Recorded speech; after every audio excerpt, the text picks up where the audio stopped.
And we're just going to clean off all the fluff. Eventually. There we go. These are a bit wispy, so we're just going to lose a few more. Beauty.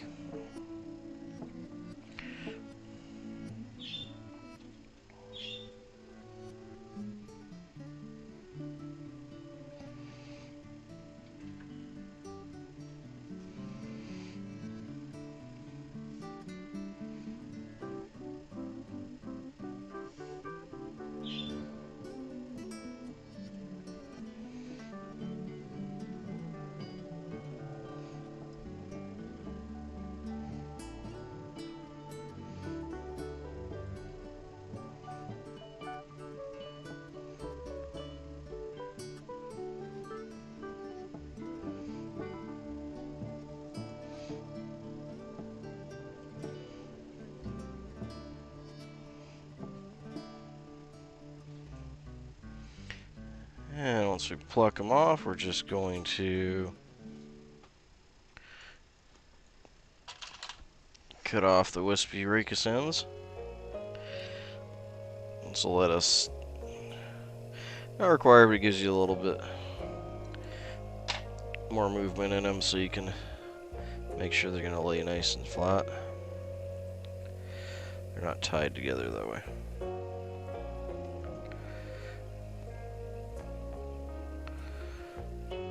Be. That's a nice pull. It's got a really nice white tip to it. Just by random chance.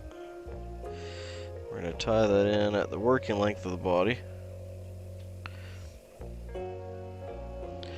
So a hair shorter than you would for most dry flies. I want to tie it right on top. Coming off the back flat there. I'm going to do one wrap.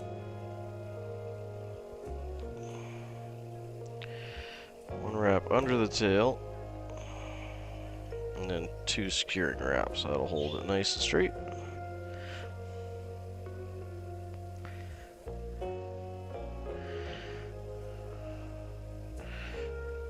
And we'll get the rest of the tag ends tied in here. Help even the body out and bring us pretty much right to our tying point. That actually worked out quite well for the length of that. I like that. It's a nice tail there. That's wonderful. Look at that. Quite happy with that one. Perfect. Morning, Wayne. Good to have you in. Hopefully your day is going fabulous today. Looks like it's going to be a beautiful day out where I am anyway. The sun's just coming up. Well, it's been up for a little bit, but it's peeking over the trees finally now.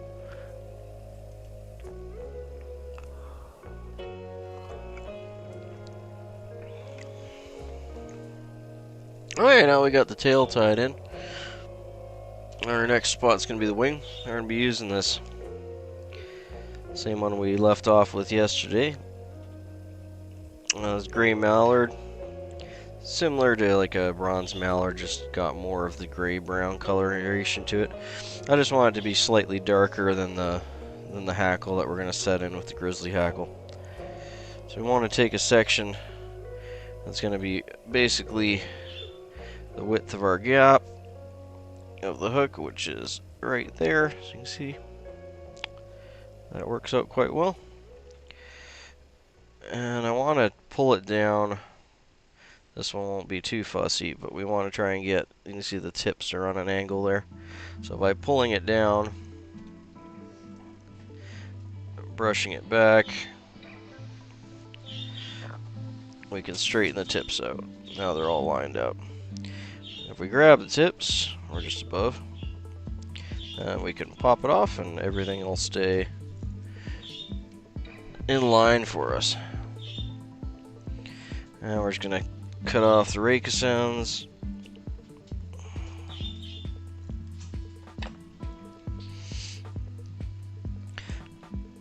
Now, generally speaking, for most wings, I like to fold them in half. And do that, just grab your fingers and just kind of, this one's got a split in the middle for me, so it's going to be a little more, a little hard to do with the camera angle, but here we go, got it. And that way, on either side, for the most part, you're going to get that darker set. Because there's a slight, where'd my feather go? There it is. You know, there's a slight difference between this side of the feather that has that nice dark mottling and the duller back side of the feather. We want to have that nice mottling showing through. So by folding it in half, you're going to get that coloration on both sides in the visible spot anyway, which is what we're shooting for. Now I want to have the wing coming off the top about twice our tie-in point. So that's roughly the width of my bobbin there. So we're going to go 1, 2, let's see, 1, 2, just a hair longer than it should be, so we'll back her up. Yeah, that's better. Generally speaking, it's better to err on the side of caution of length, but, you know, try and get it right. I'm just going to do a soft wrap to pin it down on top like I would with a quill wing. Not necessary, though. You can definitely just tie her in. And we'll do 2 to 3 connecting wraps. And then we'll drop our bobbin and let it flop everywhere. Okay, let's, looks like that sat pretty nice on top. Just gonna check both sides.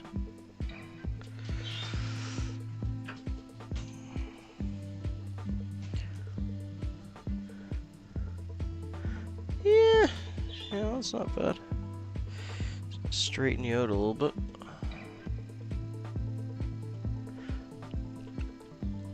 Yeah, I'm happy with that. It could be just a hair more to my side of the hook, but nah, that's good. I think that's going to be a really nice wing. I quite like the coloration on that part of the feather quill. Kind of excited to stand that up after. I think that's going to look really good. Alright, so we'll get rid of the waist end of the quill here.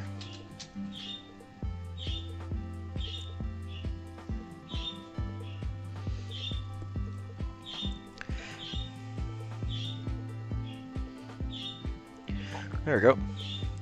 And now we're going to be tying in our rib and our body. For the rib, we're going to be using this wonderful vintage from West Germany, which I believe is a Gutenberg thread. It looks like a Gutenberg spool to me. Does not specifically say that, and the labels are long gone. But it does have Sully 30 on it and the model number at the bottom.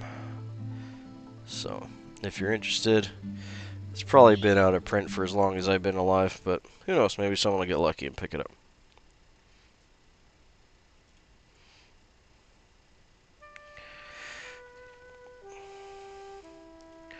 So we're going to grab a length.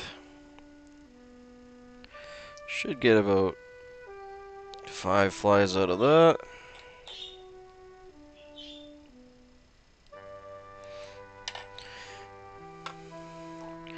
This stuff has a beautiful, almost like golden pumpkin iridescence to it. I just love it. It's beautiful. It's really nice.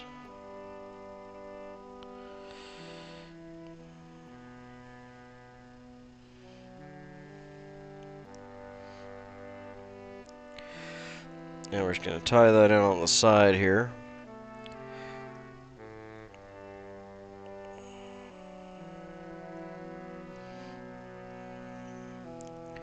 And we're gonna stop probably about 2 or so thread wraps from the back. Just secure it in, move back to our tie-in point, get that in our material clip. For our body, we're gonna be using this kind of pumpkin spice color.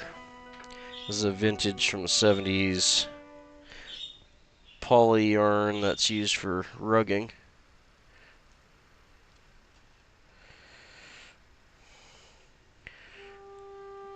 I'm sure back in its day it made a fine rug.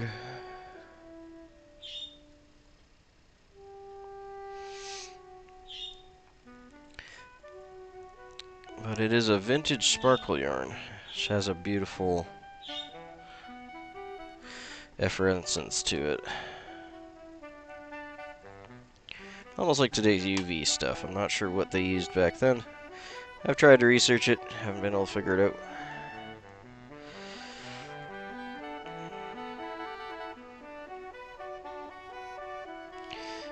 But I have a number of these in green and orange. They are pretty hard to come by though, because I don't think they've been produced in my lifetime.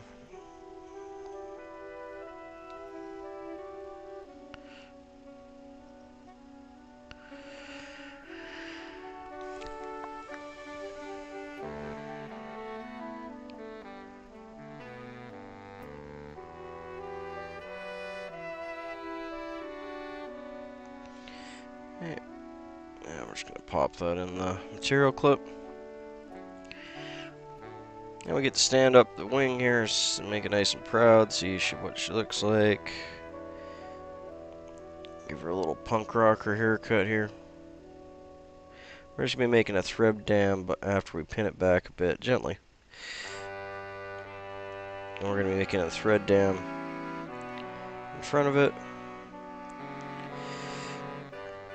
Finishing off our tying point there.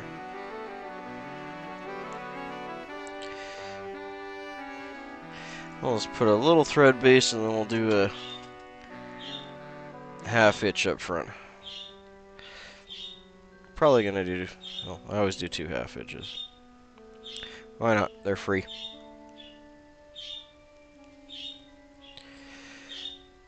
Yep. Just gonna give my bobbin a little spin and I'll get her up in the bobbin cradle here.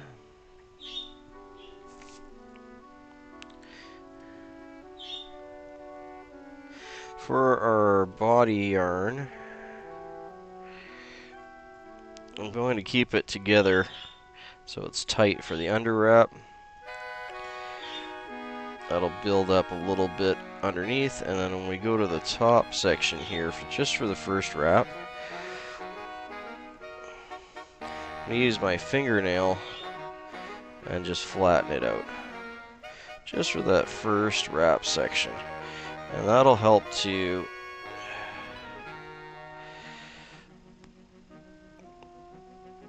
stop it from creating a large lump where tail tie-in spot was. And help to give us a more flat, uniform body.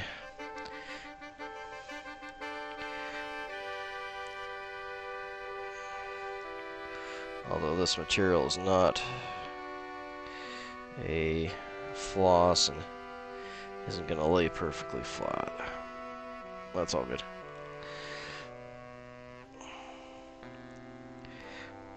Let's see, get one more in there. I think we're good. Yeah,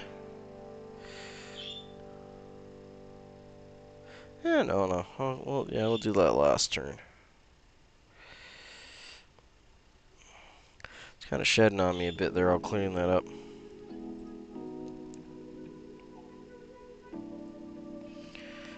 Not a big deal at all. We're not going for the buggy nymph look, but if it's got some wispy fibers in the body, it's not going to hurt nothing. I don't want to trap them around my collar here, though, so we're going to pull those out of the way.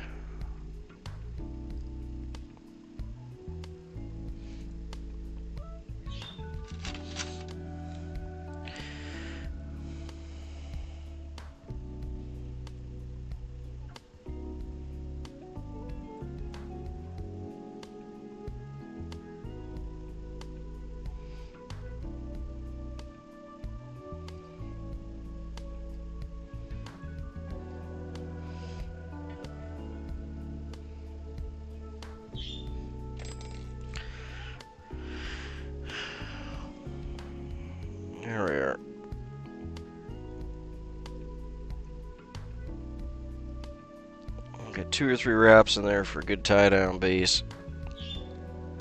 Go around our body material. And again, 2 or 3 wraps to lock it in.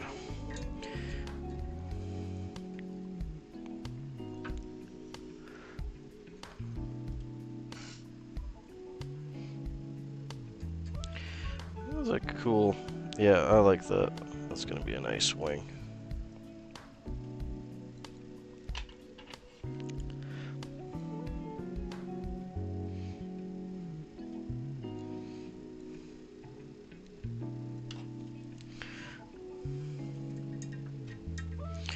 This got a lot more fuzzy than it normally does. That's fine. I'll just clean her up quick. A lot of those are going to get trapped down on our next step when we tie in the rib here anyway. But that's just a little excessive. There we are. And the rib will also help hold all that in. So we're going to do 3, 4, 5, 6, 7 wraps. And those are going to disappear here. Those wraps will go as soon as we start tying this in. Because we're going to unspin them as we tie in the rib here.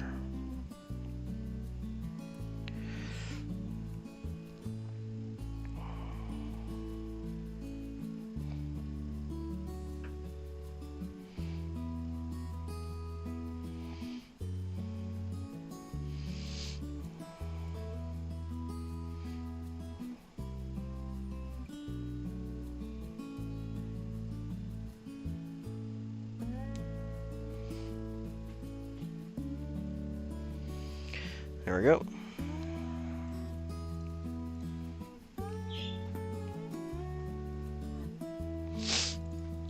That rib is just enough contrast to add a little bit of segmentation there, and it'll pop when the sun hits it.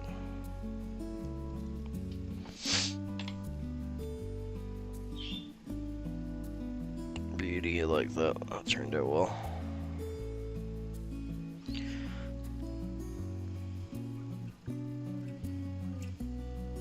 Hey, we're ready for our hackle, moving along pretty good here. Okay, switching up from Cape Hackle to this this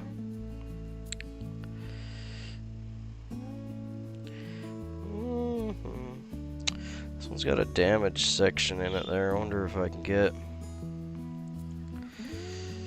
There, I'll switch over to another one.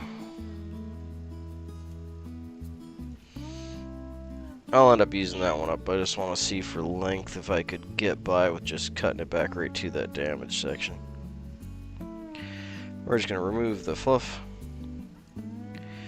Get it to a reasonable size for our hook here.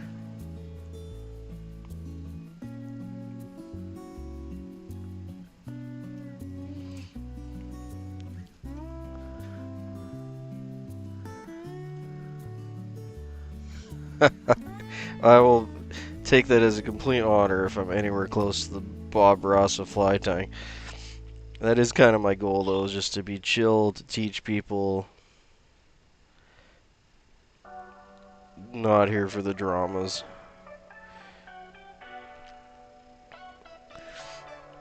But I appreciate that comment, Travis. Thank you for that. Bob Ross is an awesome dude.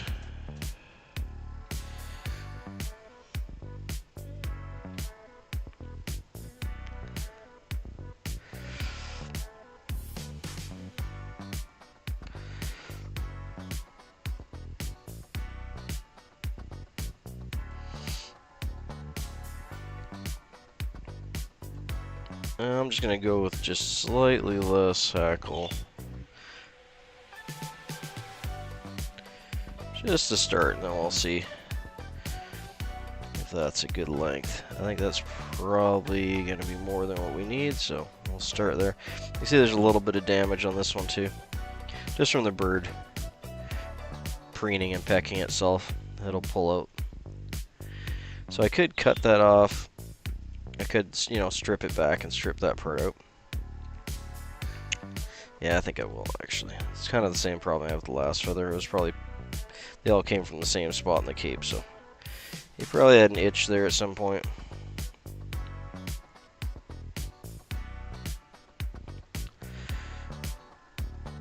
Yeah, I think we'll do. That'll do fine.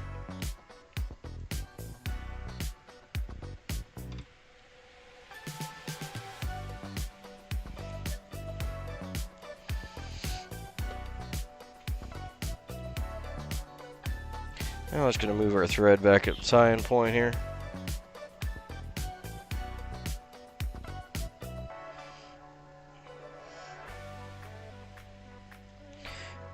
And we're going to turn the feather so it's 45 degrees to the shank towards us. So that way as we tie it in, the rachis will spin and twist. If you don't do that, a lot of times you'll find that it'll be facing the other direction when you go to wrap. It's not gonna make for the easiest wrapping experience.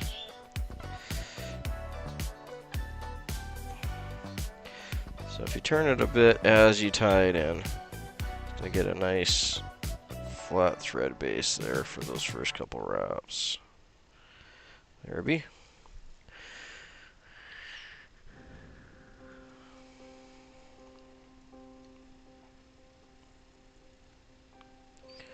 And we're just gonna throw in 2 half hitches here. That's our save point.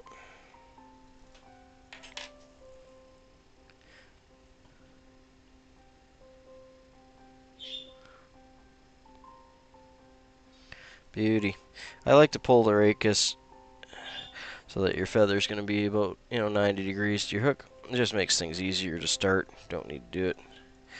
If you're having a fussy feather, you can bend it slightly like so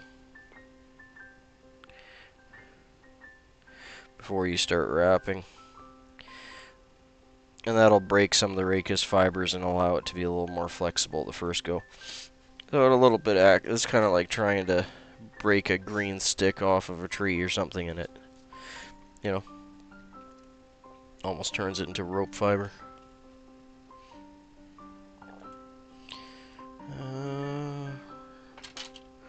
Just looking for my Hackle pliers. They're there. Hey. So I think this will work out well. I think we got a good length there.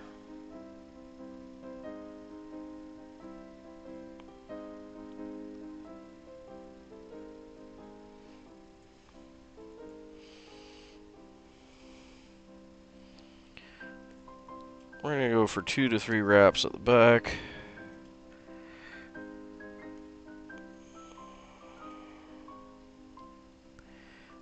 And 3 to 4 in the front. For the first wrap, I'm just going to pin back, or not the first wrap on the other side of the wing. We're just going to pin it back so we can get that first wrap right up against the wing. That will also help to hold it in place. Come on, behave yourself.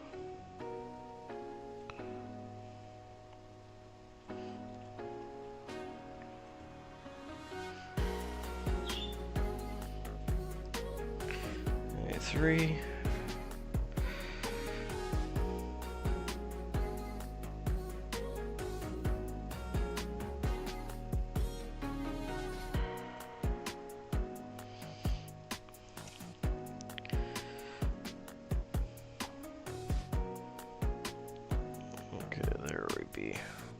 Just had to fight a little bit of a thread bump there. We are up to 4, but I think I can. Yeah, I think we'll try and get one more wrap in here. So I got enough rachis left on there. So that was a good length for that. That was a good length for that quill. So Should be good for the next couple.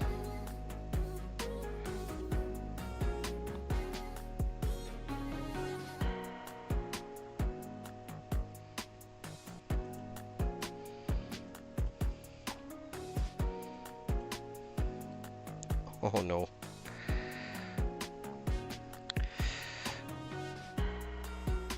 Yeah, let's get that done again.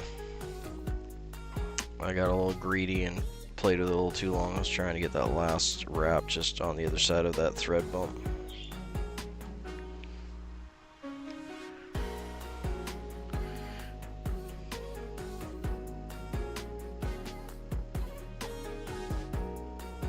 All good, we can fix it up. Didn't break it, it just slipped from my pliers. Okay, let's get that going here again. Now we know it's going to fit fine, so we'll just recreate the same wraps again. So we'll go 2 on the back. Pin that wing back.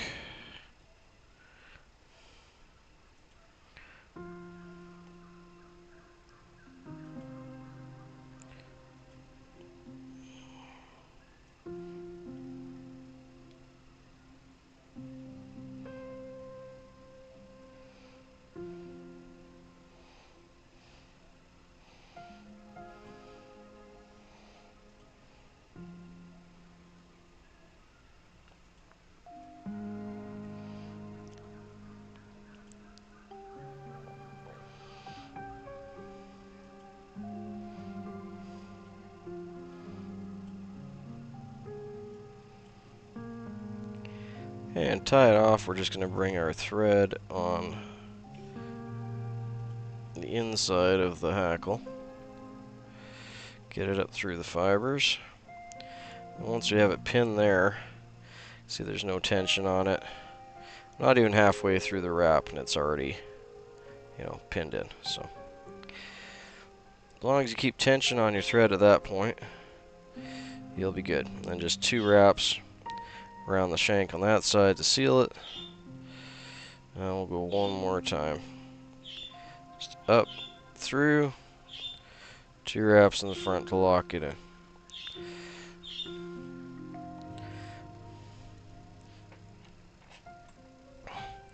I got a few fibers that are kind of fighting forward there, so we're just going to do a half hitch, push it back, lock it in. We're going to do 2 or 3 of those.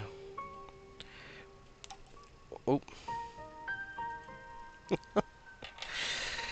I broke the thread, but I just had 2 half hitches in, so we're good.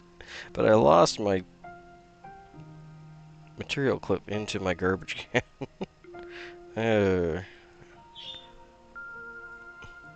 I'm happy it caught it for me, but now it's going to be a mess. Back. Alright.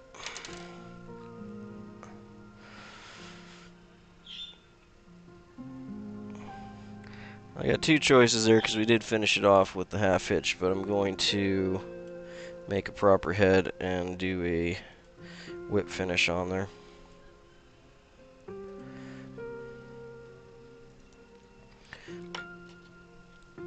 Let's just clean this up so it's proper.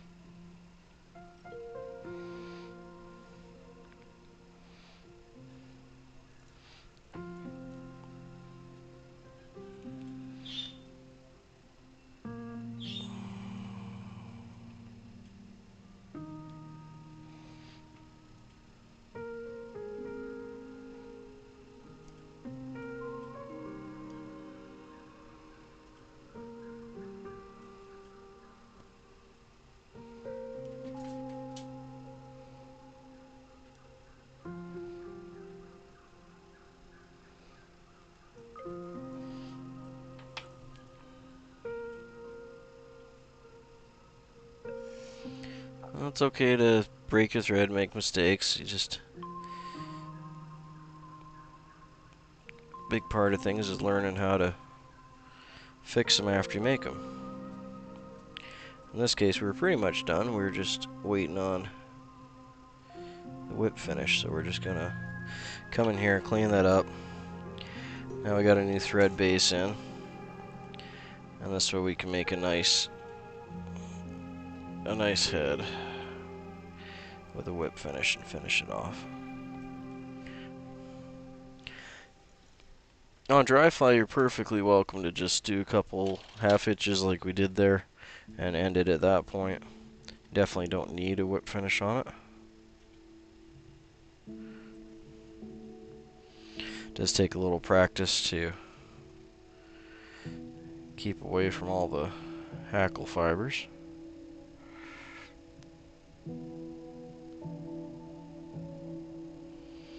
One, two, three, we'll say 4.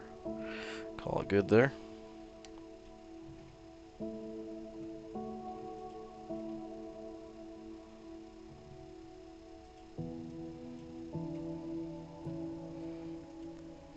Tighten that down.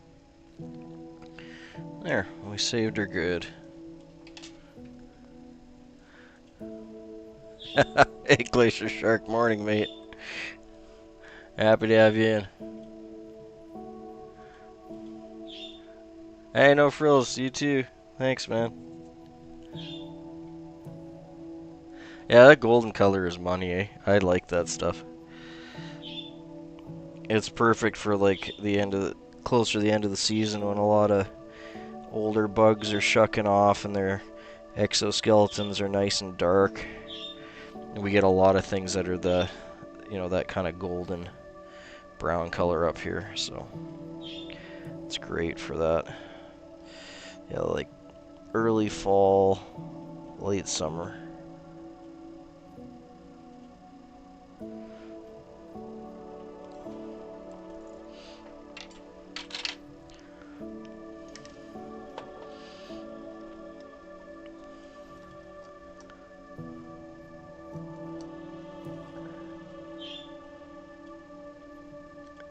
A new grinder. What do you need the grinder for? Like an angle grinder? Or am I not following you here?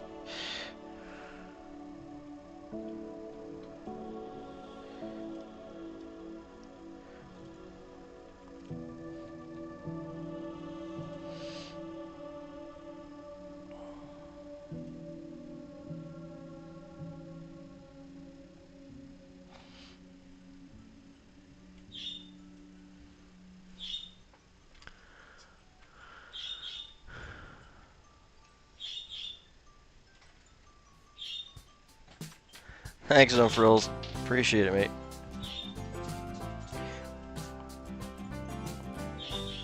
Yeah, that turned out well. I'm happy with that one. Got 1 or 2 little stray hackle fibers kicking out here I'm just gonna get rid of.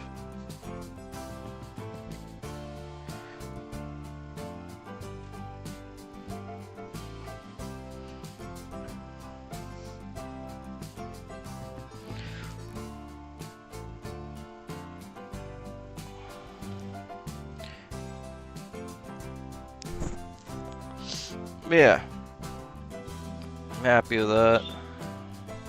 I'm gonna push a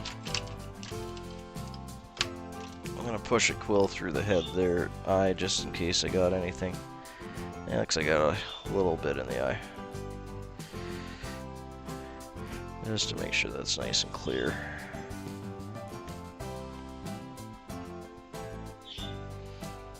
That way should be good.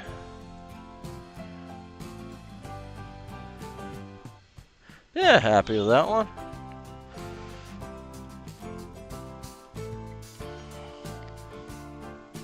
I think I bumped the tail a bit, it's a little bushier than when we started. But I like how it splays out. I really like how it had that nice white transition. Just got lucky on the grizzly hackle on that part. But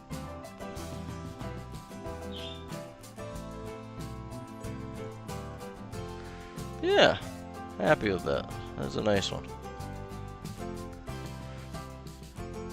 And the duck quill wing really stands out well, just enough like that. That's perfect, I like that. Alright, let's get her going with another one. Up to 10 now.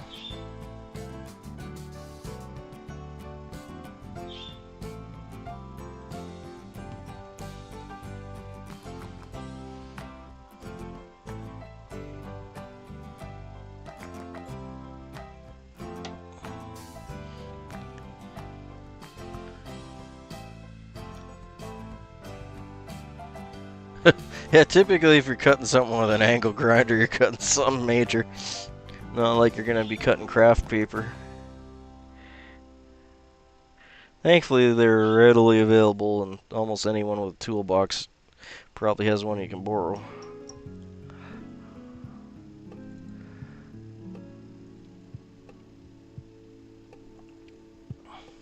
Hopefully you got that battery thing you were talking about sorted well, I guess it was almost a week ago now.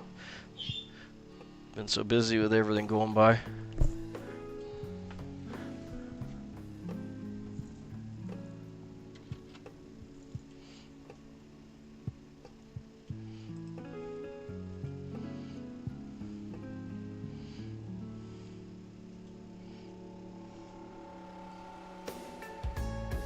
Is it all your winches on the boat that are electric, I'm assuming, or do they run off the diesel?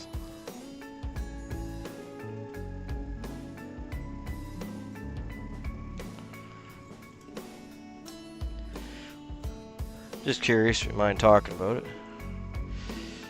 I totally just pulled that thread base all the way back, so let's do that again. Was not looking at what I was doing. It's just a hair too far back. Let's go there. Come on now. There we go. Brain's not braining. Pop my glasses on.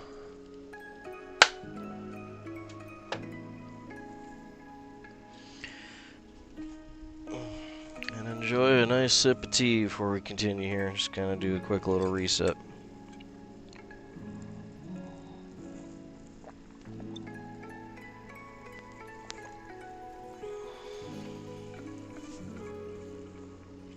Okay, so again for the tail. Where'd that nice piece go? There we go. We still got some nice white tip shucks coming off there, so I want to have it roughly about the width of the gap uncompressed, so that'll be good.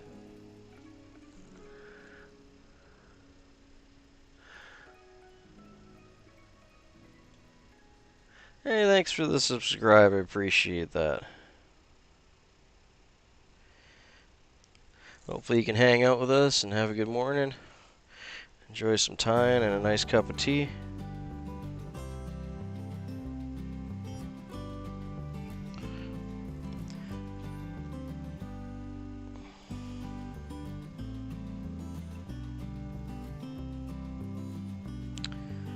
Welcome to the pack.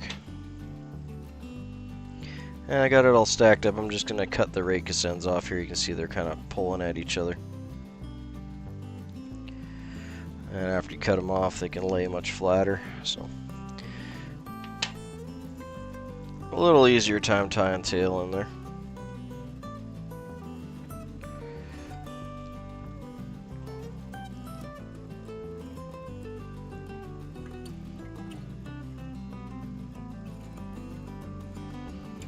There it be. So we're going to tie that in at the working length of the body.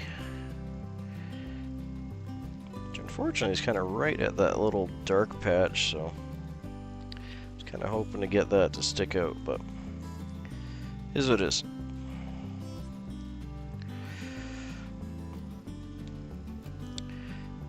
Why are you wanting to curl so bad? Don't do that. There we go.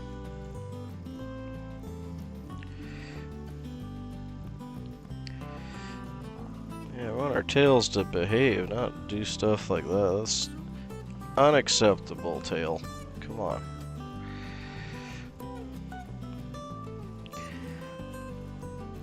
Yeah, that's nice. I like how it's Wasn't originally how I was going, but I like how the tail's splaying out on that, so. Gonna go 1 wrap underneath. 2 kind of high tension wraps to lock it in. Whew, okay. A little bit high tension, hold on.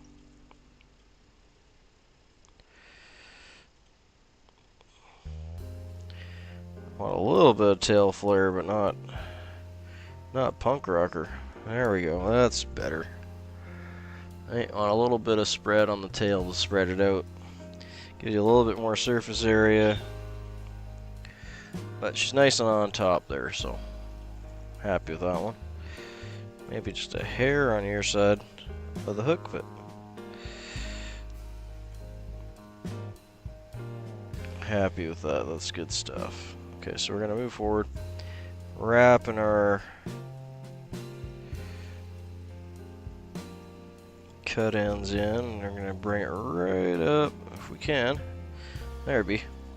Bring it right up to the tying point there for our wing. Now that's what we're gonna be doing next. Actually, do two more wraps there. Grab that beautiful. Where'd you go on me? There we go. This gray mallard. I do have some damage on this side, so we're not going to get as many out of this one.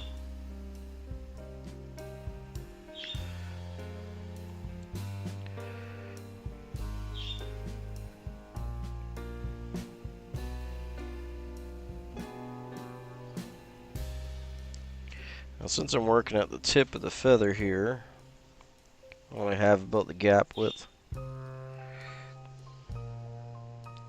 But since we're working at the tip of the feather, I'm going to go just slightly over, because the fibers start to thin out as you get up there. We want to have all the tips.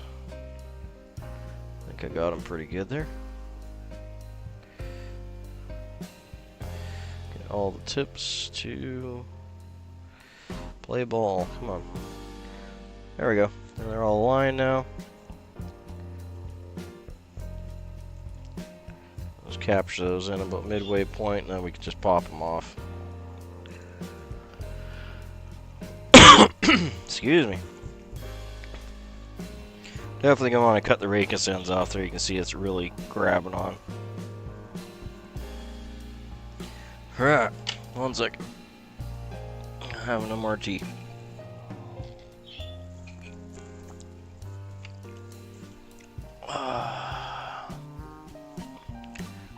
Hydraulic power for the reels, really? So what do you run like a gas powered hydraulic system, or is it electric? I was just assuming they were battery by the way you were talking.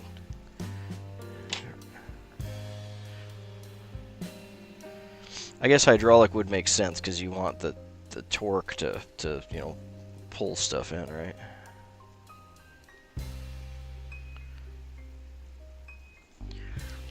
Okay. I'm going to grab these back here, and we're going to try and fold them in half so we keep the outside, or your side, facing you guys, on the outside. Don't have to, but this just gives it a better, more even color. So to do that, I'm just going to grab my fingers and just kind of fold it. There. So now we got the dark coloration that we're going for on either side.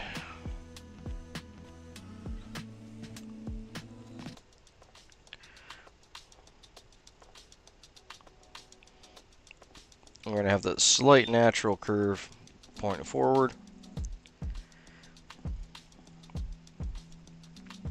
We want to have this sticking out about twice as far as our tying point, which is thickness of my bobbin head. So 1, 2, 3, I'll say 3. Yep, close enough. Now I'm just going to do like a soft wrap like I would with a quill wing. But you can just tie it directly on top if it's going to behave for you. I'm just going to do 2 wraps to hold it in place. I'll check that out.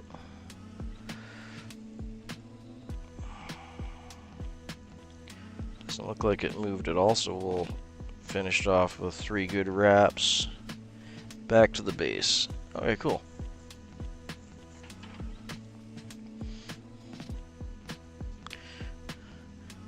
I probably should be keeping these because it's such a nice coloration on that, but I am just tossing them right now.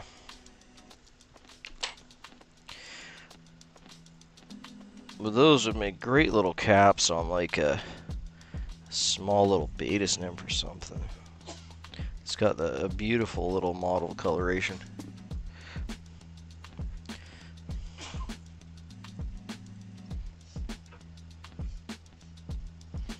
Okay, so we're going to tie in our rib here just after that. That's for all the people that are jumping in. Gonna use this beautiful Gutenberg orange. Just like it, just the color on this just pops. I just know I'm kind of fanboying over it a bit, but it's nice stuff.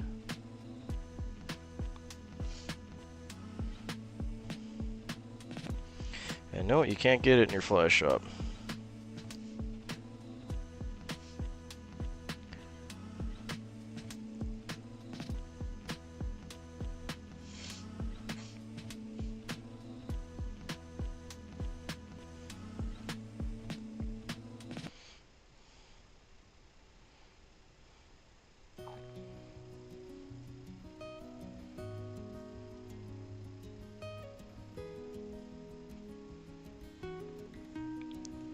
Now I'm just going to tie it back, give or take about 2 wraps from the end of where the tail ends, or the tail wraps are, so we're not crowding the tail.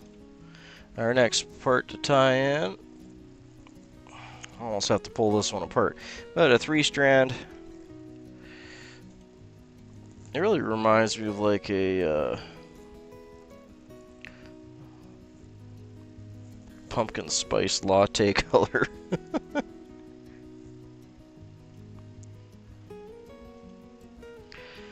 This specific piece is getting a little beat up, so we're gonna flip it around and use the other side.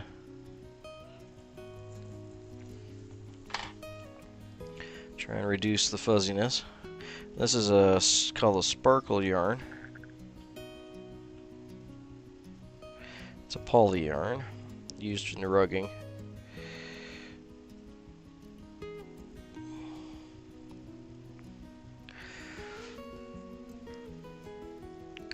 And we're going to tie that in along the top here. We're going to bring that right back to just on top of the point where we tied in that rib.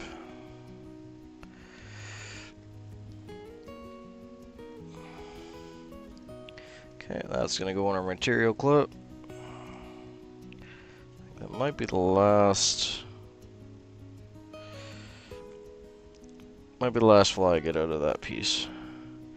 Okay, and I'm just going to make a thread dam. We're pulling the wing back. I'm just making a light thread dam in front of it to stand it up. Oop, that's way too far. Let's redo that. My bad. Oh, that's going to be a beauty wing. Look at that. Oh, that's good. Happy with that. You keep doing what you're doing there, buddy. You're That's wonderful.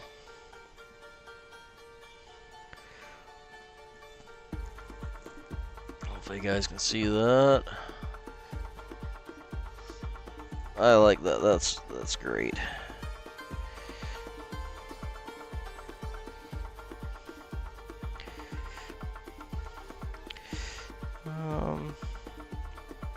And as I'm saying that, I'm looking and I'm thinking it's maybe.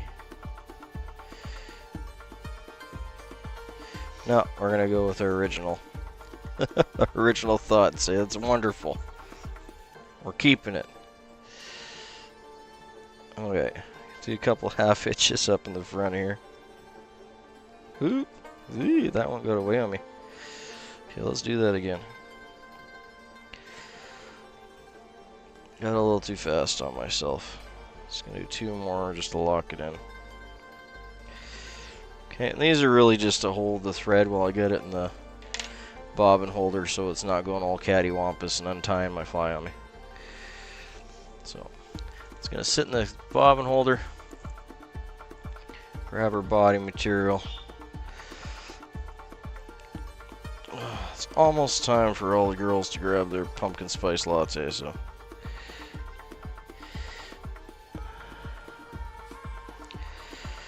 Okay, we're going to do a tight wrap on the bottom, and for this first wrap on the top, I'm going to unspin it a hair and just lightly let it go. Come on now. There we go.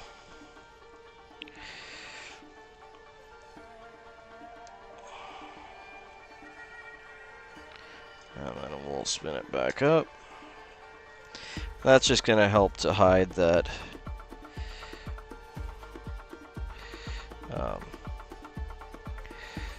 the thread bump from tying the tail in. Not necessary, but it's kind of fighting me a bit here. There we go.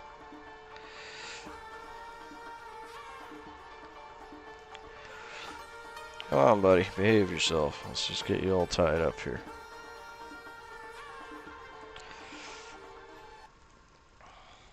Get one more wrap in there. There we go. Hi. Yeah, I'm okay with that. Get our bobbin back. And we're just going to tie that in.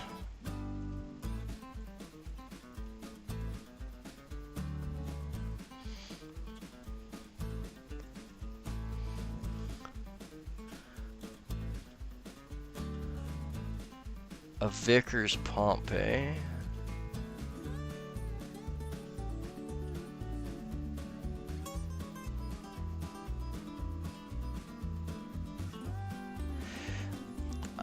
For some reason I know that. I don't know where I know that term from.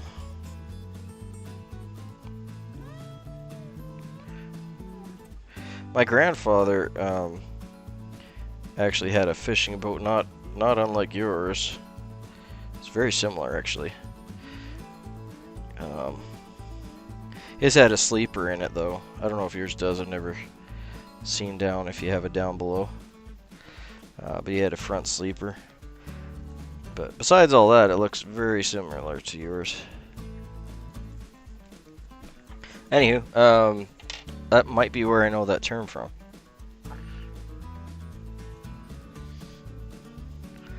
Unless I use that type of pump in other things.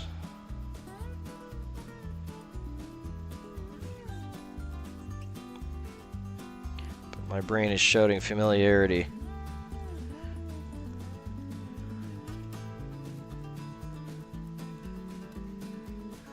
Devin's been putting in the work, mate. Oh, I've been enjoying his lives when I can catch him, for as long as I can catch him.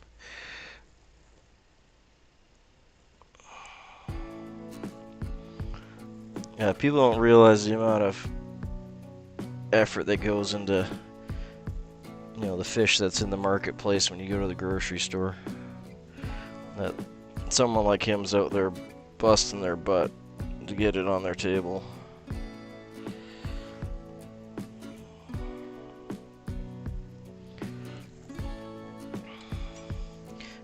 I didn't notice, but it looks like I got that top wrap on there just a hair too close to the tail. Like literally a hair.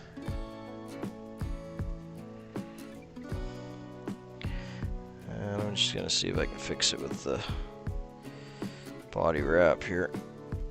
Or the...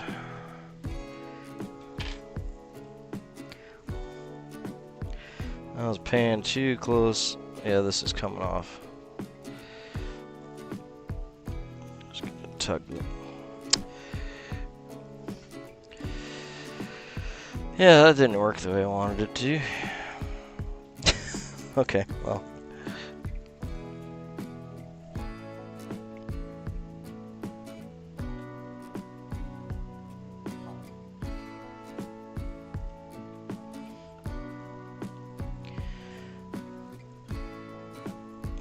Well, it fixed the tail, but unfortunately I pulled my rib out I was pulling too hard trying to pull that back. I don't know if that's worth fixing, to be honest.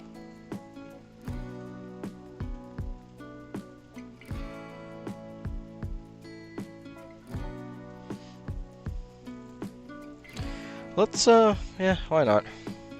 Let's give it a go. So if that happens to you,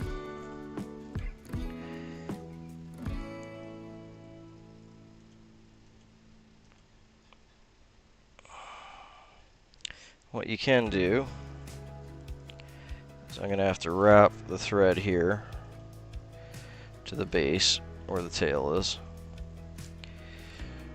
in the same manner as I'm going to be wrapping the, and we'll stop right here. Same manner as I'm going to be wrapping in the rib here. And I'm just going to catch the rib.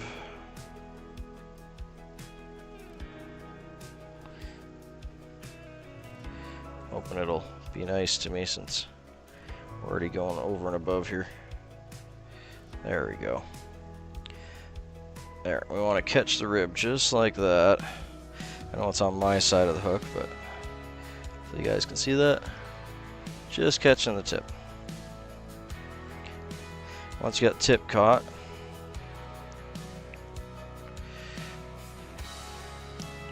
ever so gently flush it out by just pulling it, and then one more wrap. Okay, so you got 2 wraps holding it in. Okay.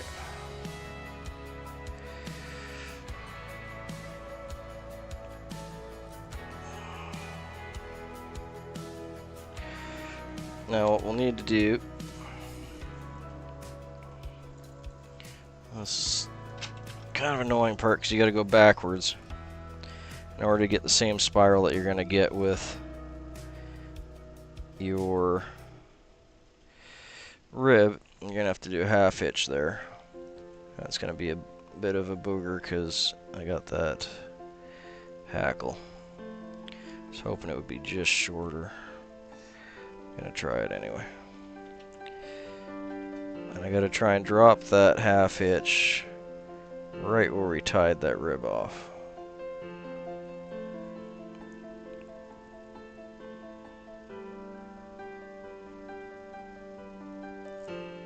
There.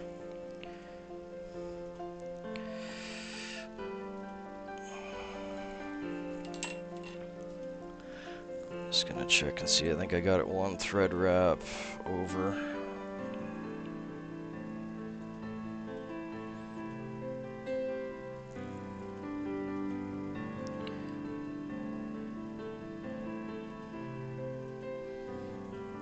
There. This would work easier for me if I had 1 size smaller thread and or a lighter thread. Then you wouldn't be able to see it. So now that we got the half hitch in, my thread is loose, and I can reverse my thread. I'm trying to see where my tying point here is. There we go. Now I can reverse it, and I can go, come on, bugger.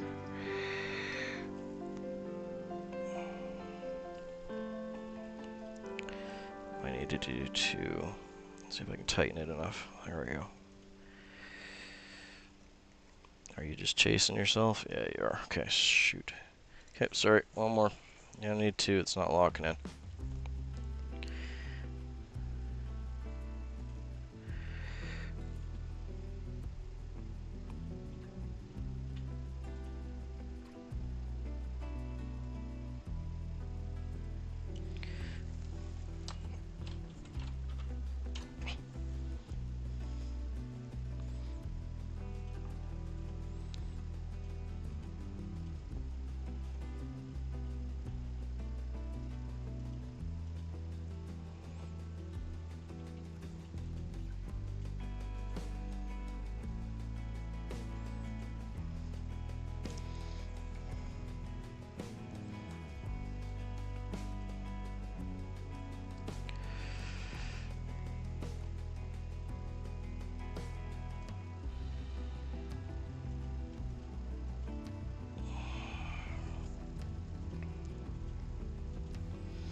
Just trying to get the thread wraps on top of each other. There we go.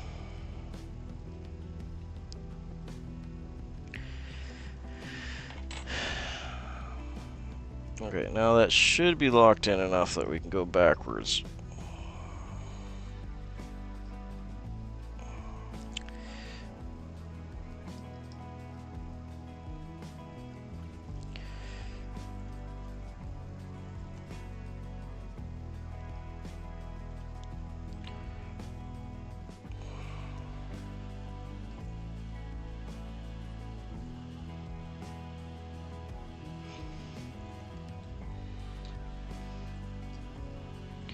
There we be. Okay. So now we're going to take the exact same path that we took to get here out. There. Wow. Okay. Hey, I'm going to tie this off. It's a lot of effort for a little rib on a fly, but would have fished just fine without it. But that's how you can tie it in and chase it back if you need to.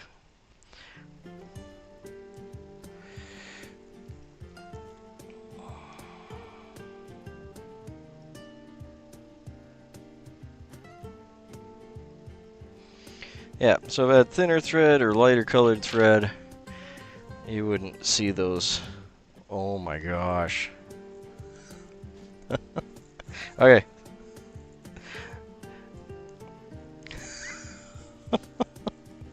Okay, we almost had it. It's now having some. It's now having thread as its rib, and we're just gonna keep going. I'll throw this one in my own box.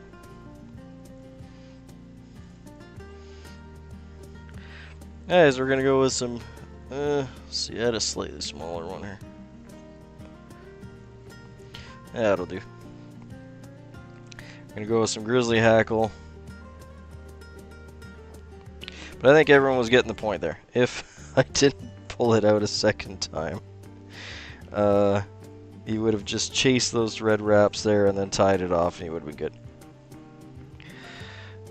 I was a little too zealous and tugged on a little too hard. Tempted the fly tying gods. Okay. Yeah, I mean, I got some like gold French tinsel. It would look really cool too. Sorry, I was missing the chat there. I was trying to concentrate on that. Oh, it's worth the effort. I think everyone understands what I was going at.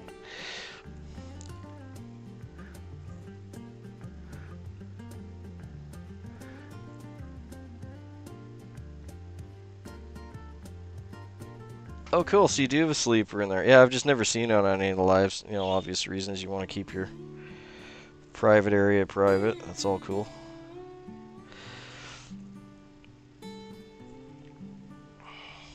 Yeah, he didn't have all the winching and fishing rigs set up like you got, but he had rod setups for it. But it very much reminds me of his boat. That was his thing. He just loved the ocean and fishing.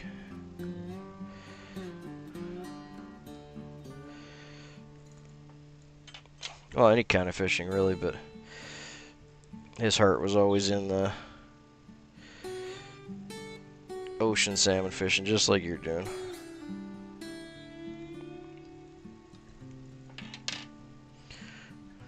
Don't have any handy, but I do have a number of photos. Maybe I'll do some fishing stories and bring some pictures up from his. And he made the boat himself from scratch, all by hand. Took him years.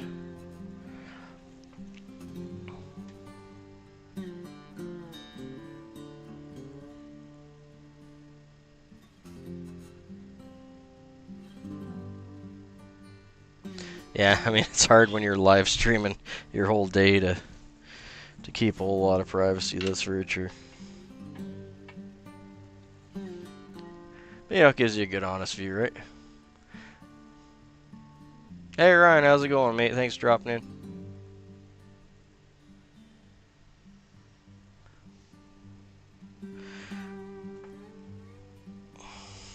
Oh, my goof up with the ripping off the rib there. We're not gonna talk about that. We'll just forget about that and just move on with life.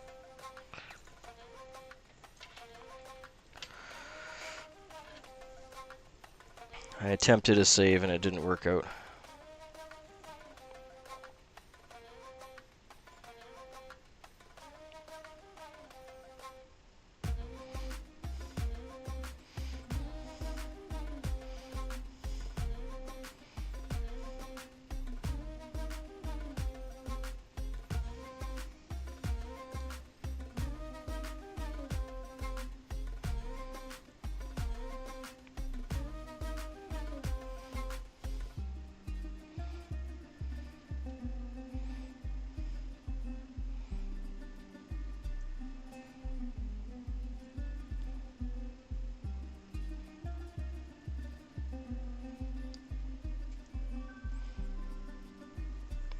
Yeah, having you pop in here, Ryan, reminds me I need to get back into doing some muskrat and beaver dub body ones. I really like working with that. It's been a minute.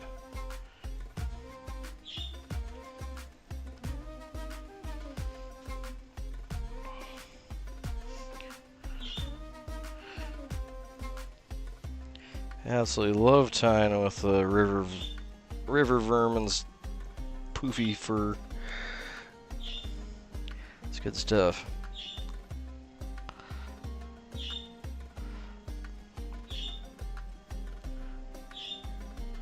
YouTube's been going a bit weird on me again, and I'm not getting Ryan's feed or a number of other people's feeds. I have to actually go in and search for it, which I forget to do most of the time.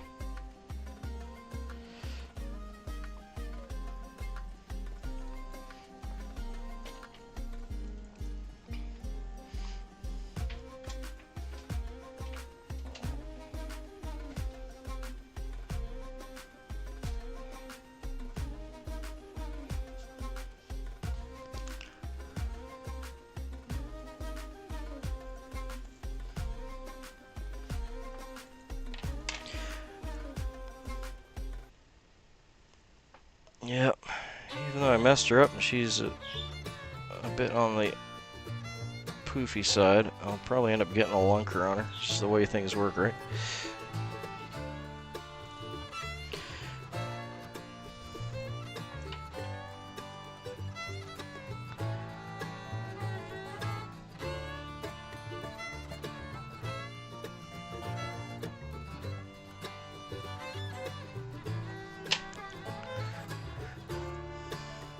Yeah, there's nothing wrong with that thread rib either.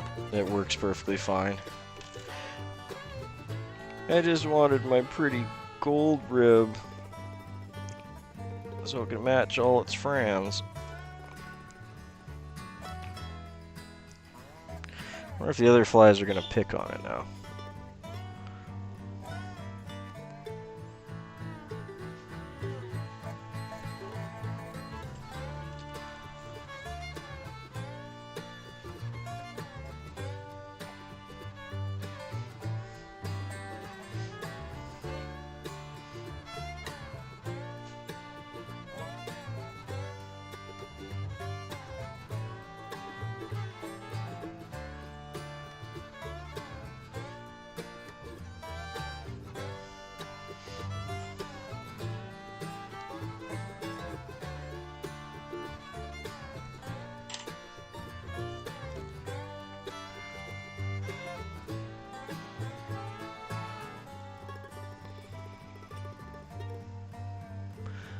Groundhog fur? Yeah, that was a traditionally used for some flies. It's really, like that was more common. I have a few. I have a few squares, but it was definitely more common in, say, 30s, 40s.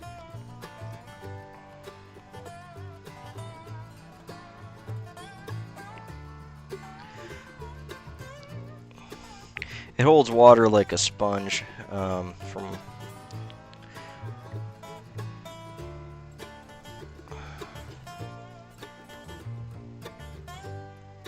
it's a little fluffier, you know. It's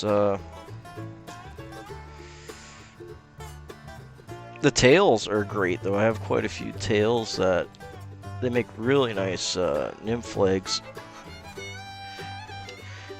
You can make some collars and tops with them, but it's a shorter is probably not the right word. It's just different.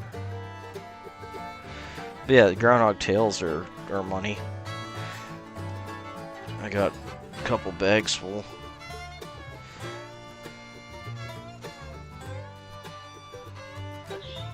The furs, I mean, if I was going to use it on a regular, I'd probably mix it in with dubbing like I would mix in squirrel or rabbit, to be honest. Probably get a little more mileage out of it. Well, there we go.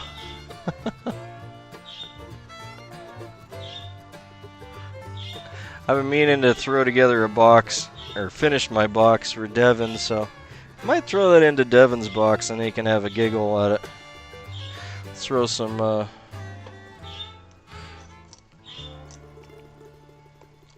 head cement on there. 'Cause I'm confident it would fish fine. It's just not as pretty as all of its friends.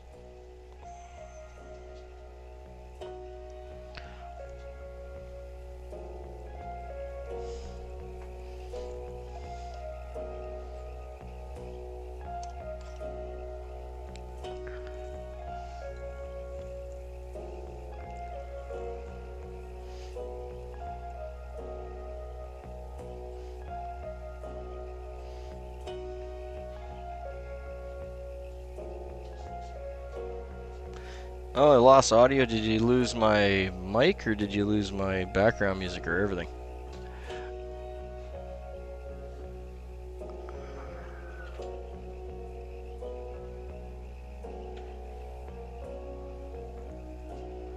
If you can hear me.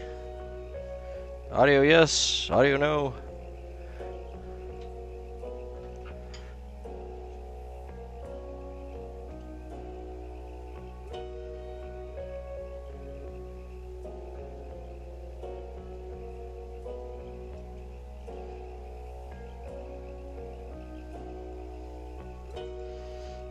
Give me a second here. I'll check the stream health.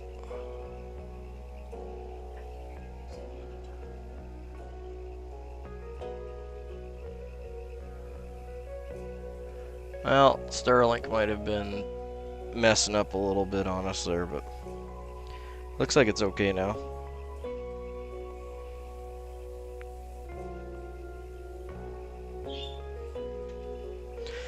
Okay, let's try another and see if we can do that without.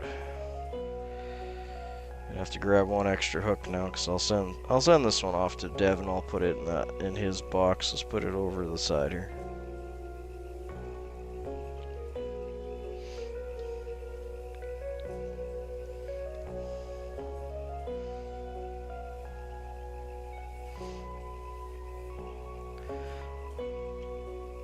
Find him a good home.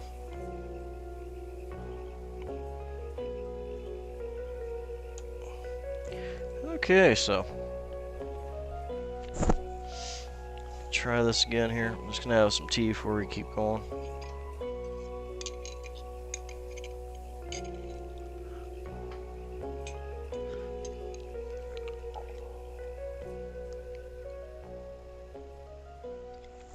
All good, Ryan. I don't think it was your end.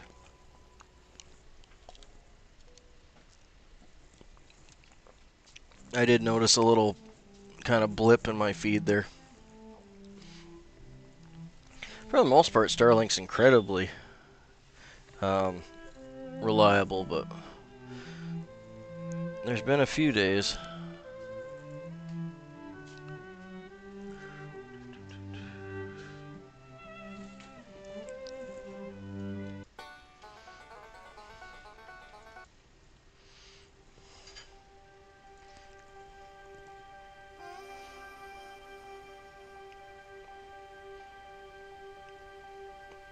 But yeah, overall, super happy with the service. I mean, for being out in the middle of nowhere, it is superior to every other offering that I have access to.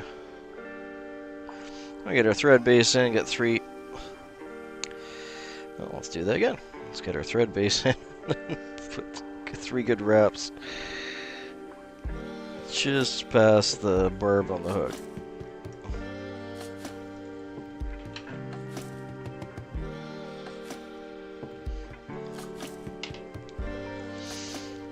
Okay. Yeah, that'll do. Where did I put my tail feather? There we go. So just grizzly spay hackle.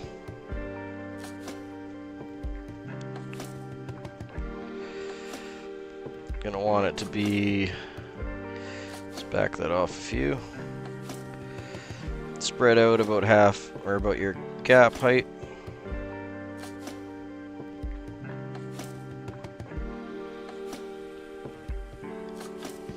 Got some nice stiff ones in that bunch.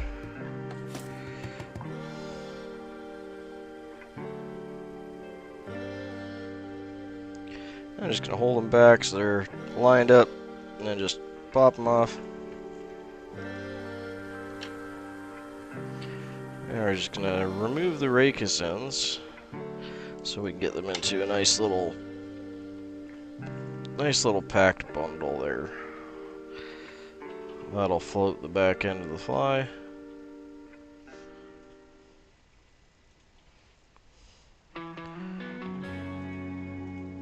Beauty. Okay, so we're gonna do the working length of the fly. Starting to get a nice little black tip on these. The last ones were almost completely white. Brilliantly so. This one's a little more mottled. So you get 3 wraps or so to hold it in. Do a wrap under here. And with some good tension, we'll do 2 wraps to lock it in. Beauty, that's spread out nice. You can see how it's kind of fanned out there. Let's not break our thread again. And we're just going to gently chase those up. Cut ends and just bind them in there. We'll go back up to our tying point for the wing. Just right about there.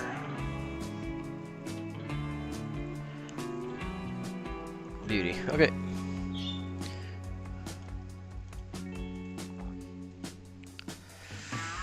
I don't know how much more of this side I'm really going to be able to use.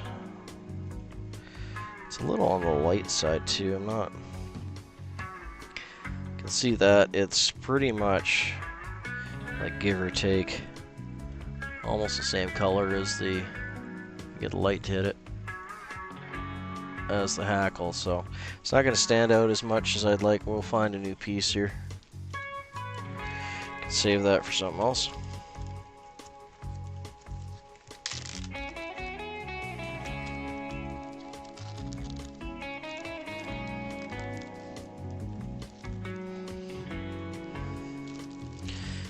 Beauty. Okay, this one looks like money.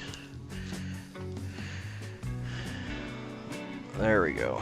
So that's what I'm looking for. I like that. Looking for that kind of darker. You can see that stands out with the white real nice. That's what we're looking for. Not quite bronze mallard. I believe it's termed as gray mallard. It's got a little bit of brown hue on this one, but it's more darker.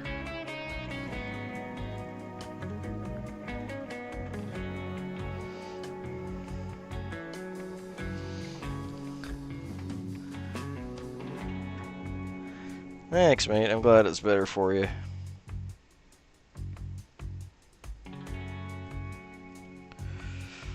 Yeah, we're just going to clean this up and get rid of the wispy stuff.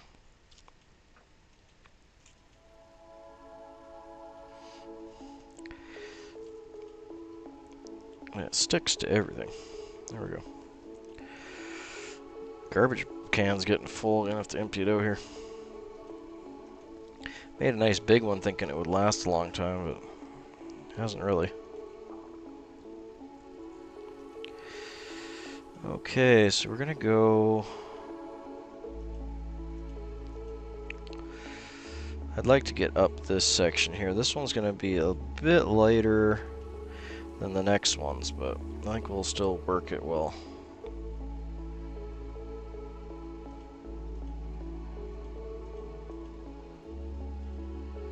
Okay, so we want to pull off a section that's our gap height. So that'll work. And we're going to pull it back a bit.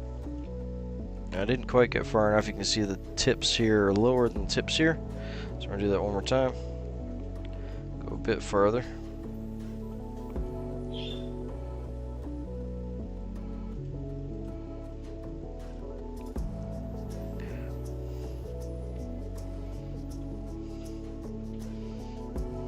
That's better. There we go. So now we got them lined up. It looks to be a little bit of damage there, but that's a lot better than it was. So once you got them lined up, you can pin them in with your fingers. And then just keep your tension on and just pop it off.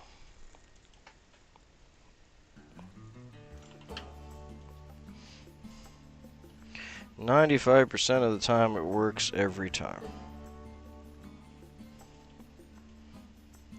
5% of the time it just goes absolutely wonky on you." Alright.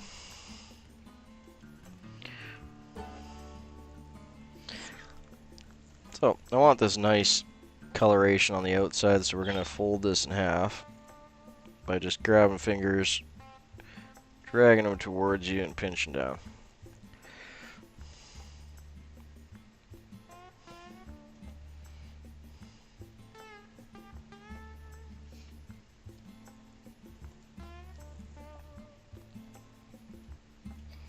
That'll put more of the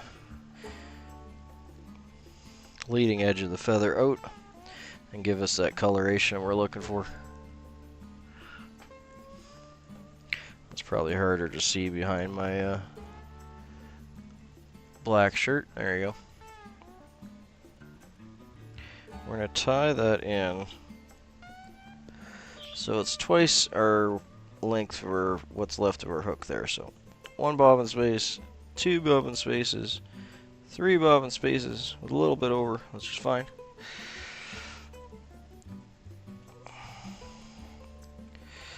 I'm just going to do a loose wrap on top like I would tie in a quill for the most part. Then 2 wraps to pin her down. And we can check to make sure that she is on top. Beauty. Okay, we got her. I'm going to do 3 wraps behind that. Set her in place. Oh, kind of excited for that one. That looks like that's going to stand up nice. Okay. Really like that coloration in that piece.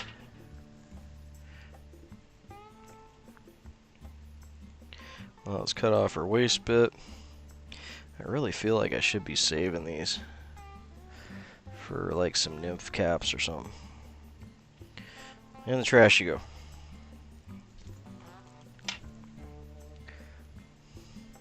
Now we'll just get our cut ends pinned down a bit. This is where we're going to start our rib, and that's going to be our beautiful orange. Now this time,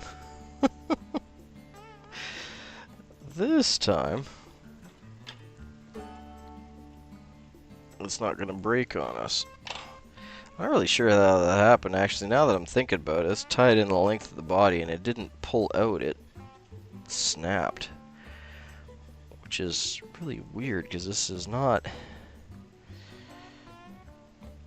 thin or weak thread, so I don't know if maybe while I was putting it in, I might have caught it on the hook point or something. I don't know. I didn't notice any damage to it, but I mean, this stuff's fairly strong.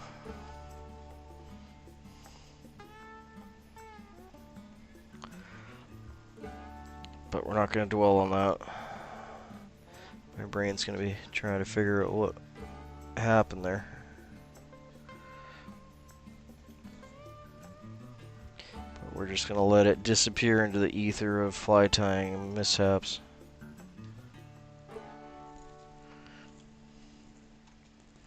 I'm thinking that I'll have to... might need to unravel another piece here. We're going to be using this 3-strand poly yarn. I got enough on this guy, maybe?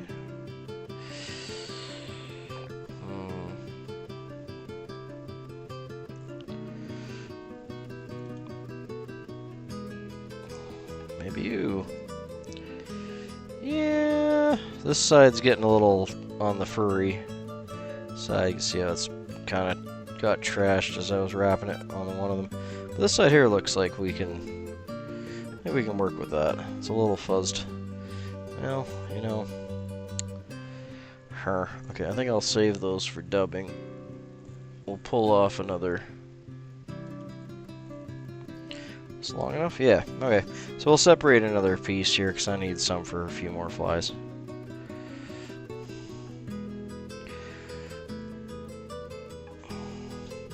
we're going to uncoil it.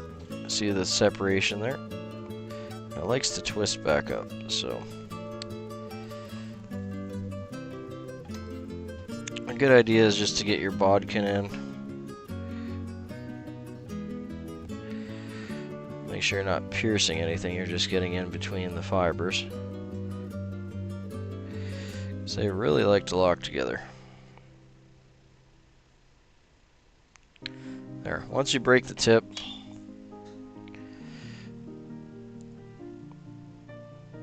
generally works better if you pull them off one at a time. You're not trying to separate all three. They'll fight you, especially when it gets twisted at the end. There's our piece. Lay that one there.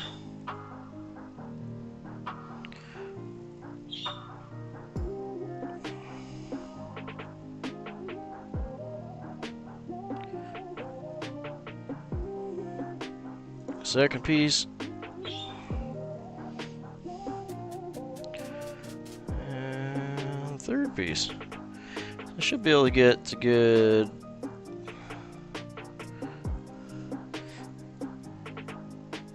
Maybe a dozen out of that. Get about 3 per.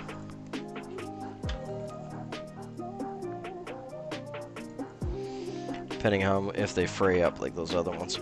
But I'm not going to get rid of those other ones. They're going to be saved. I'll throw it in for some dubbing mix because that sparkle yarn when it's cut up in a blender for dubbing. Whew.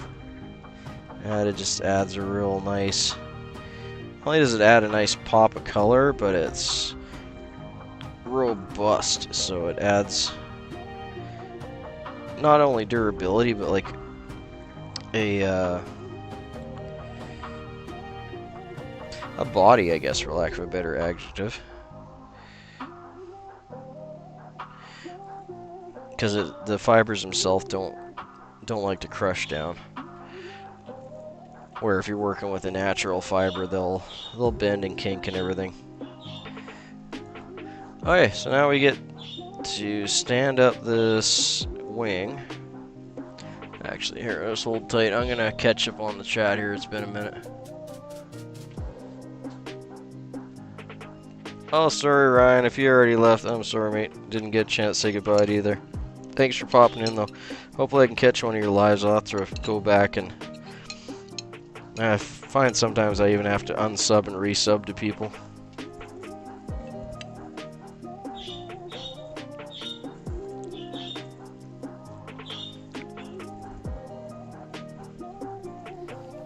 Hey Colby, thanks for coming in, mate. Good to have you. Just having a tea break there. Now we're going to stand up this lovely wing in the front here. Just by pulling it back. We'll get some wraps in front of it and that'll stick it up.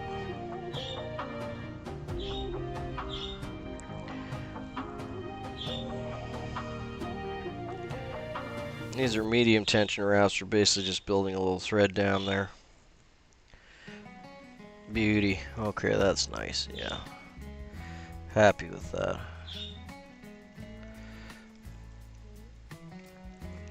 Make a little thread base up front for the hackle. We'll throw a couple half hitches in here.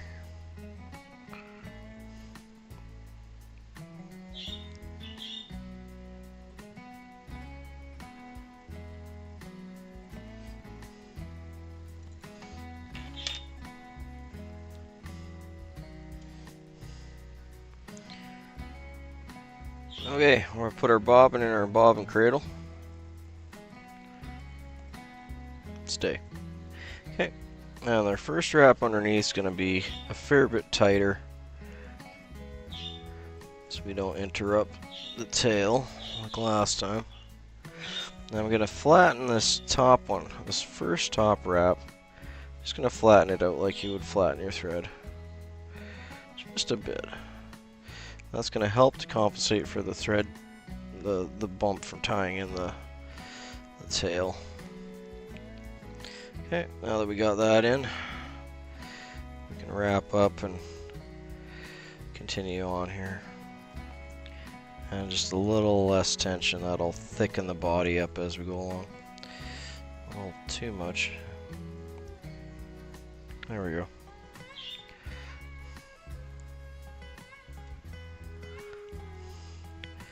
Beauty.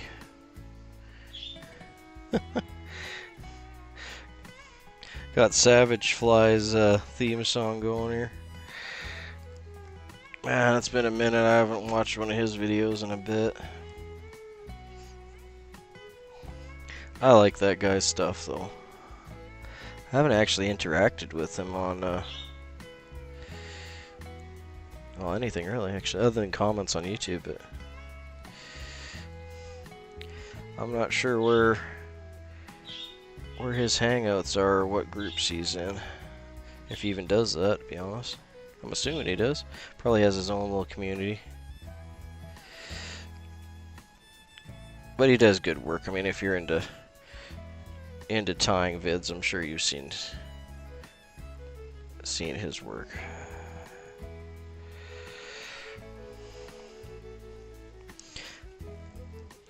I like the fact that he really gets into the older vintage stuff and the history.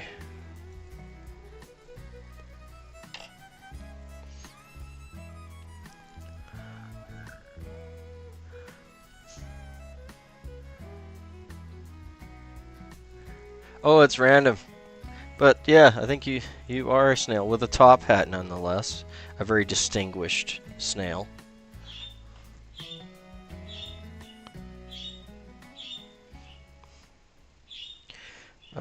There is a command that we can type in that'll actually allow you to change your avatar, dude. But I can't recall off the top of my head.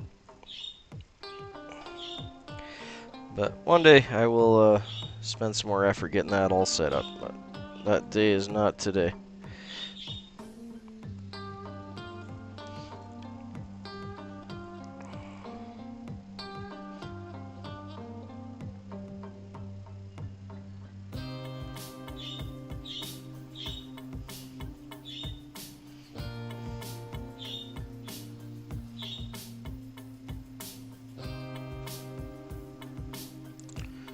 Going in there just a little too tight.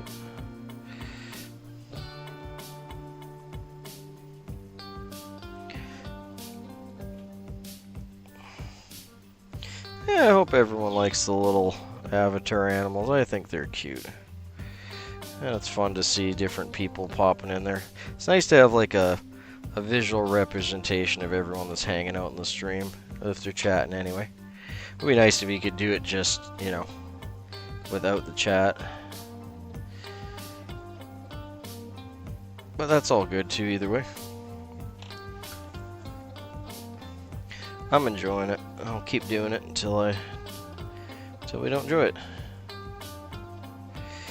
Okay, just gonna move the thread back up and we'll get our tie-in point ready here for the hackle. That's a nice little wing. I'm happy with that guy. Kind of like how it actually ended up tapering a little more than I was going for, but I'm liking that. Especially when it tapers forward like that. Looks good. Alright, let's get a hackle going here. I'm liking this cape. It's actually all new to me cape. I haven't used this one in a while. But these are some nice, they got a really nice barb count for just a basic grizzly cape.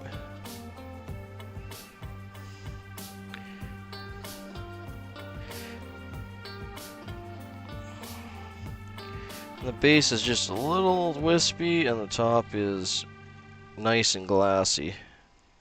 It's got a nice sheen to it, so I'm happy with that.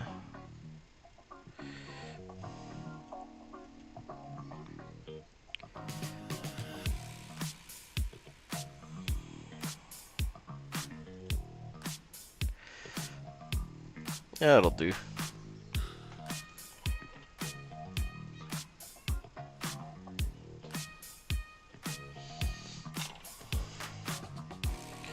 Yeah, we'll get this tied in.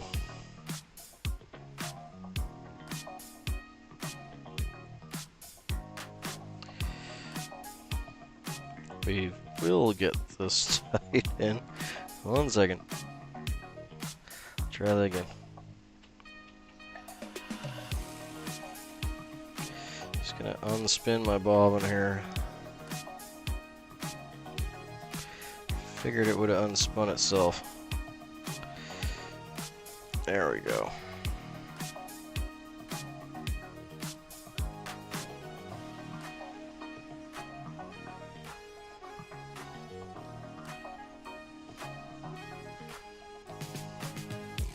Yeah, gonna get 3 wraps to the back. We're gonna start our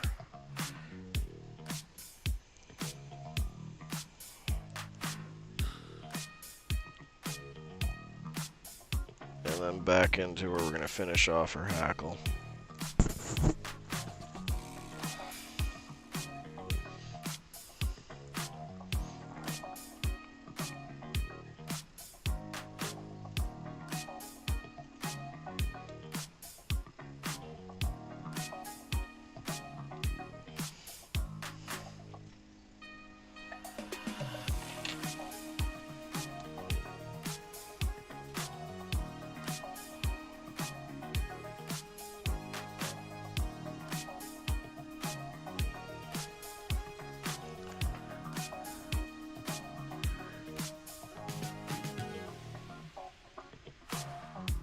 Been a long time since you had tea that's been pre-made. It's not too hard, my friend. Treat yourself. Go get some nice bag tea.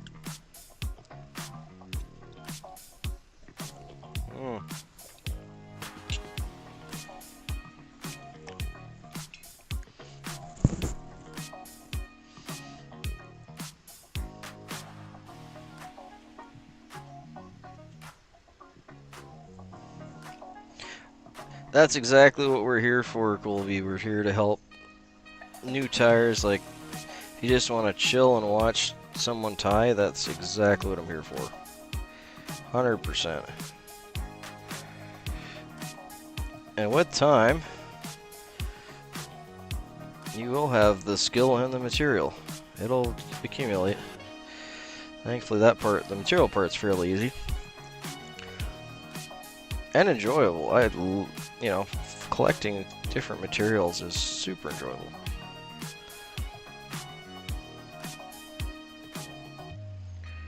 We're going to try and get 2 to 3 wraps on the back here. I'm feeling like we can probably get a third. See if it interrupts our wing or not.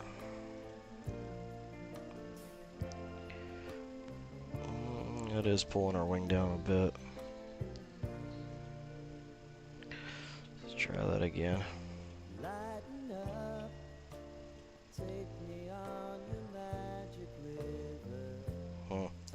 Yeah, we're only going to get 2 back there. As we get 2 to 3 is fine. We're just going to pull our wing back a hair, and we're going to get our first wrap in this section. Oh, I felt that go too. Didn't save it in time. Okay, let's do that again. Lost the tip on the hackler. You can see the chunk missing. So we're gonna grab it again.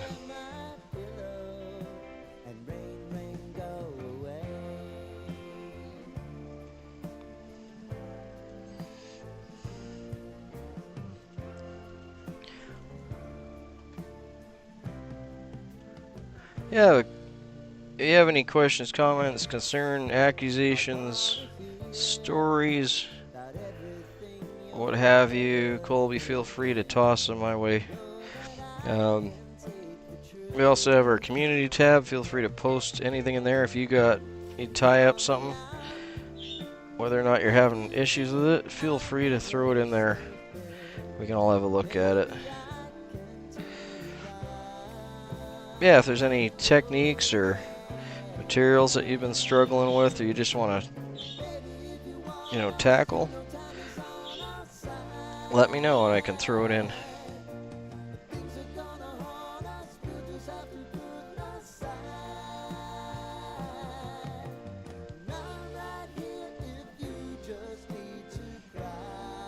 That's all part of it, man. Every person you see tying has started with an empty bench and probably a junky vise and bobbin. So we've all been there.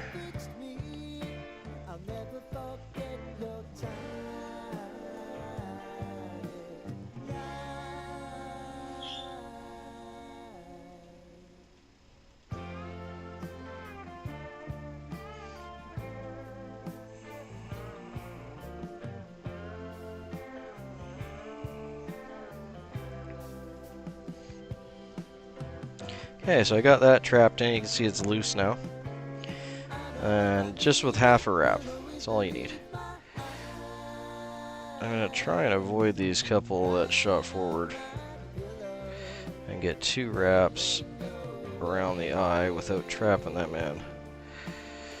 And we did it. So, now the hackle's locked in. I'm going to throw in one quick half hitch here to try and push those 2 back. I'm sure you can make out these couple fibers here that are going forward. And we're just going to throw a half hitch and see if we can stand those back up.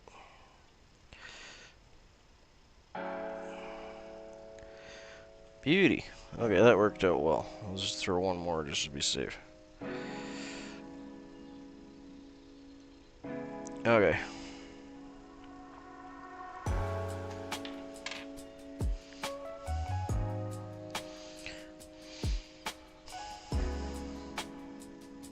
Okay, we're gonna go and we're gonna tie this off and get that hackle just one more time here.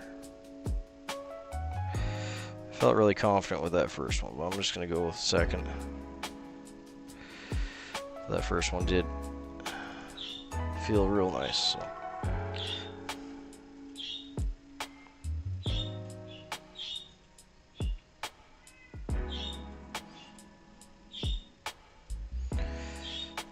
Two more half hitches. There. Yeah, we're good to cut that off and we'll get our whip finish going.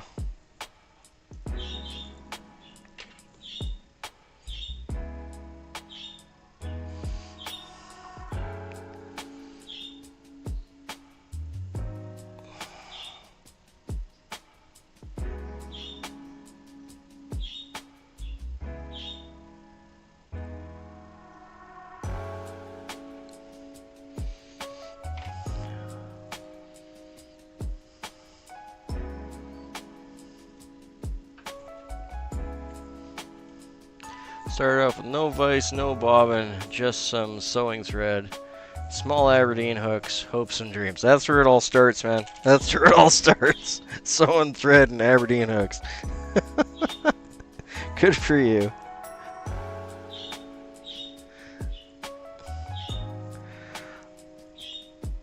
You gotta remember that, like, that's all people had for you know, probably close to 100 years was what thread was available. I mean, there wasn't fly tying, like actually fly tying thread until, what, 60s, late 60s maybe, where they started actually producing fly tying like wax thread. I'll have to look into that. Pretty sure I'm feeling somewhere in there, 60s.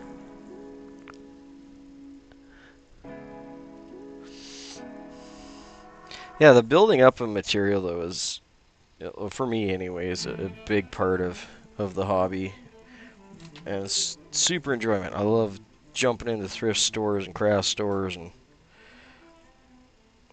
finding stuff and be like, ooh, that's a cool color. You know, like that thread that I'm using for the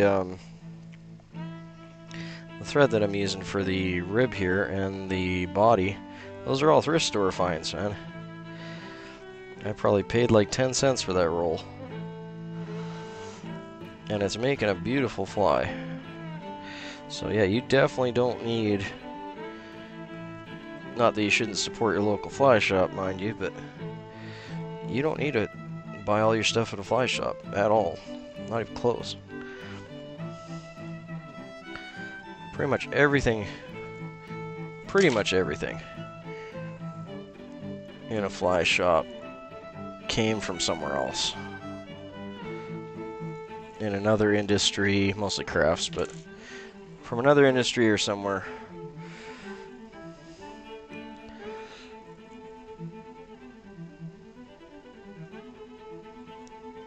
So I do find a lot of enjoyment in tracking that stuff down and finding, like for instance, as a bit of an aside, this is Uni-Thread. You know, it's been around forever, but it's made by Gutenberg, and you can buy a spool that will last your lifetime of this stuff. I have the model number and everything written down off the top of my head. But you can buy it in black, white, and brown, and you can re-spool these. The exact stuff from the same manufacturer, from the same factory, and they're like 19 bucks for, I think it's like a kilometer. It's like ridiculous amount of thread. A whole serger thing, right? So if you want to save money, and that's from, you know, that's literally, you can walk into a sewing store and buy that. It's the exact same thread.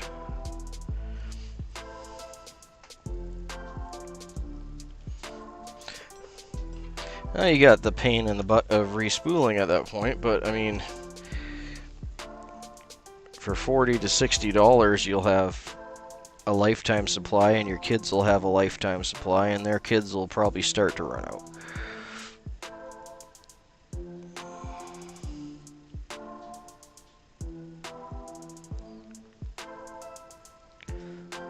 And there really isn't a pattern that you can't tie with like an 8/0 black, an 8/0 white, and an 8/0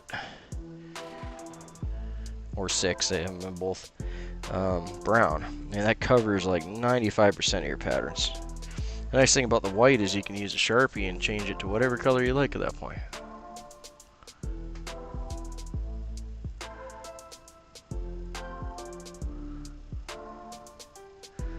Yeah, pheasant and turkey feathers, you can do a lot with some pheasant turkey feathers. Those are like some of the most universal feathers. If you gotta, that's where I'd spend some money and getting a, let's see if I can pull one out of here without causing everything to fall over. There we go. So if you get yourself one of these, House of Hackle, there's many suppliers, but grab a pheasant tail clump, and what you're getting is the whole tail with all the feathers. So you got smaller ones here you can use for wings, you can use for caps, you can use these for a lot of different things. And as you go down, again, I'd use these more for legs, wings, and caps. On the inside though, you only get 2 of the outside feathers, and these are the ones that you're going to want to use for your actual tails and nymph legs. There's only 2 of these, and the whole tail. So that's why they're so expensive when you buy them singularly.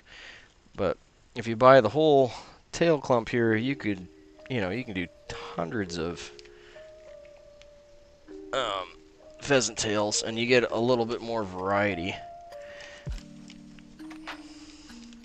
You also have 6 secondary feathers after those first 2 main ones. That'll work fine for pheasant tails and everything too. They're just not as primo. Those first 2 top feathers are your primo feathers. But yeah, if you're gonna drop some money, I'd recommend getting one of those tail clumps.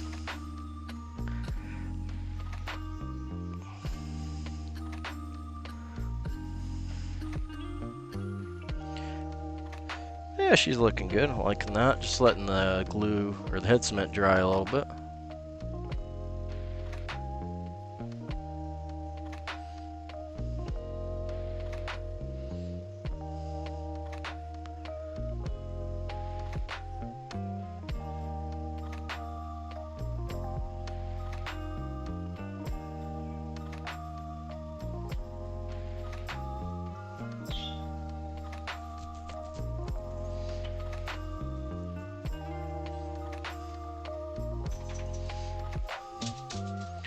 And we'll pop that guy in here.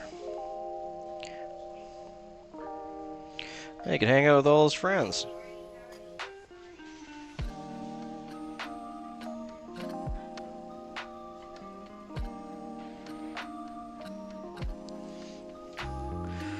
There he be.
Hey Chad, thanks for dropping in. It's actually correct color for the fly. The fly is a St. Joe's special from the 1940s.